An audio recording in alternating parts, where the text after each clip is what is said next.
अरे भाग्यवान, मेरे जूते कहाँ रखे हैं? मुझे बाहर जाने में देर हो रही है। तभी मालती कमरे में आती है। ये रहे आपकी जूते। मैं इन्हें साफ करने के लिए ले गई थी। अरे वाह, तुम कितनी समझदार हो। मेरे बिना कुछ कहे ही सारे काम कर देती हो। तभी मालती झिझकते हुए रमेश से कहती है, सुनिए जी, आपसे एक बात कहूँ, बुरा तो नहीं मानेंगे ना? अरे नहीं नहीं, बेफिक्र होकर कहो। शादी से पहले मैं अपने मायके में नौकरी करती थी। मैं चाहती हूँ कि अब मैं फिर से नौकरी करना शुरू कर दूँ। वैसे भी सारा दिन घर में बोर हो जाती हूँ। देखो मालती, तुम्हारे नौकरी करने से मुझे कोई एतराज नहीं है, लेकिन तुम्हें एक बात बता दूं, हमारे खानदान में आज तक कभी किसी औरत ने नौकरी नहीं की। फिर भी एक बार तुम माँ से पूछ कर देखो, अगर वो तुम्हें नौकरी करने की इजाजत दे देती है तो अच्छी बात है। रमेश वहाँ से चला जाता है। फिर उसी शाम मालती अपनी सास के पैर दबा रही होती है। तभी उसकी सास मालती से कहती है, अरे क्या बात है बहू, आज तो ठीक तरह से मेरे पैर नहीं दबा रही। किसी ख्याल में खोई पड़ी है क्या? मैं भी तो जानूं आखिर बात क्या है। दरअसल वो माँ जी। अरे हाँ हाँ बोलो, इतना सोच क्यों रही हो? माँ जी, अगर आप बुरा न माने तो मैं नौकरी करना चाहती हूँ। घर के काम करने के बाद मेरे पास काफी वक्त बच जाता है। मालती की ये बात सुनकर उसकी सास गुस्से में कहती है, अरे बहू, तेरी तबीयत तो ठीक है ना? आज ये कैसी बहकी बातें कर रही है? भला हमारे खानदान में आज तक कभी किसी औरत ने नौकरी की है जो तू नौकरी करने की बात कर रही है? हैं? अरे बहू, तू क्या रिश्तेदारी में हमारी नाक कटाना चाहती है? जितना जल्दी हो सके अपने दिमाग से नौकरी का भूत उतार दे, और अब जा, जल्दी से रसोई में जा, खाना बनाने का वक्त हो रहा है। मालती मन मार कर खाना पकाने के लिए रसोई घर में चली जाती है। अगले दिन, नमस्ते माँ जी, कैसी हैं आप? अरे आओ आओ दिवाकर बेटा, बैठो, मैं तुम्हारे लिए चाय मंगाती हूँ।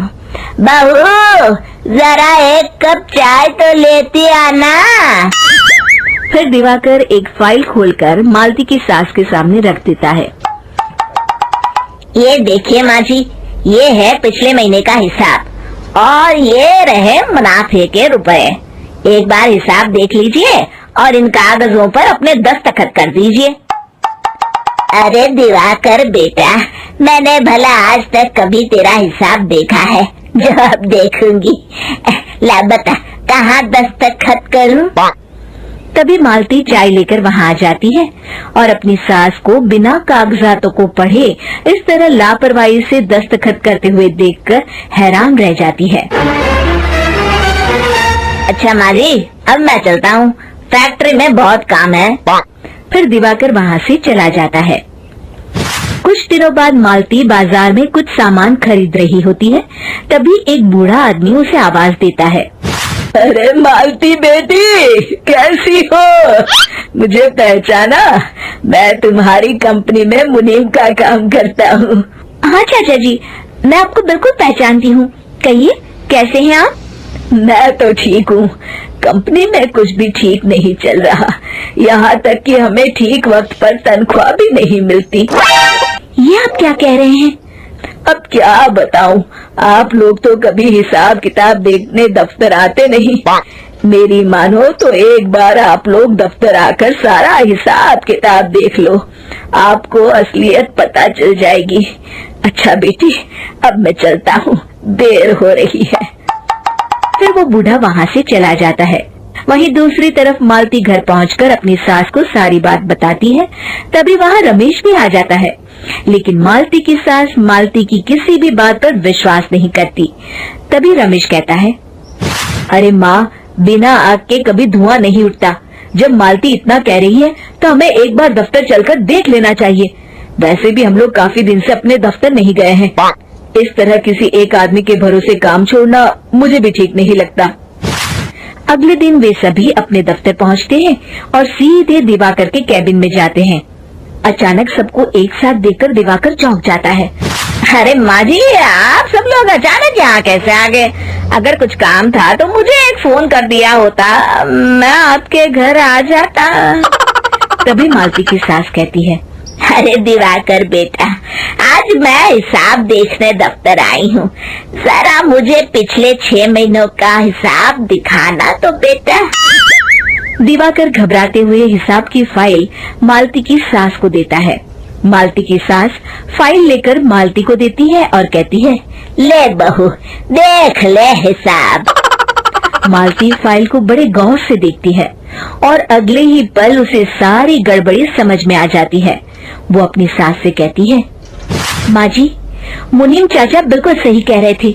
हमारी कंपनी में पिछले 6 महीनों में जितना मुनाफा हुआ है, हमें उसका आधा पैसा भी नहीं मिला। यूँ समझ लीजिए कि 1 रुपये में सिर्फ चवन्नी ही हमारे हाथों में आई है। मालती की बातें सुनकर मालती की सास गुस्से से दिवाकर को पूछती है, क्यों दिवाकर, मेरी बहू जो कह रही है वो सच है?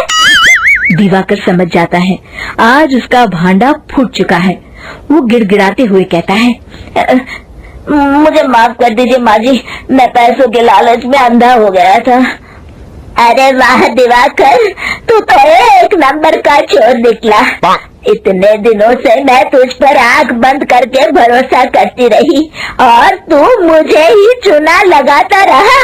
अभी के अभी निकल यहाँ से और दोबारा अपनी शक्ल मत दिखाना। दिवाकर वहाँ से भाग जाता है। मालती की सास मालती को शाबाशी देते हुए कहती है, बहू, आज मैं समझ गई कि पढ़ाई लिखाई हमारी जिंदगी में कितनी जरूरी है। मैं बहुत किस्मत वाली हूँ जो मुझे तुझ जैसी बहू मिली है।